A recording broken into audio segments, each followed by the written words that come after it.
محدثكم الصادق الجزيري رئيس نقابة الاتحاد الوطني لعمال التربية والتكوين.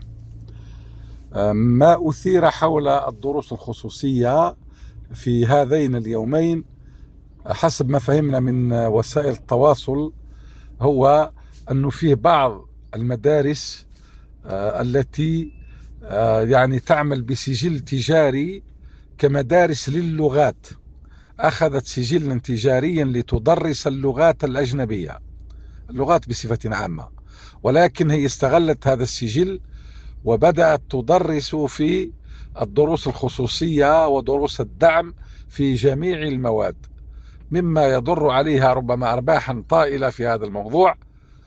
ولكن تدخل وزارة التجارة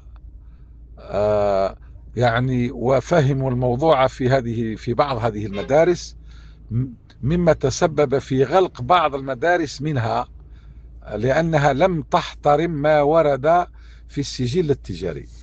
هذا ما يتعلق ل يعني حقيقة الموضوع حسب ما فهمنا كنقابة الإنباف.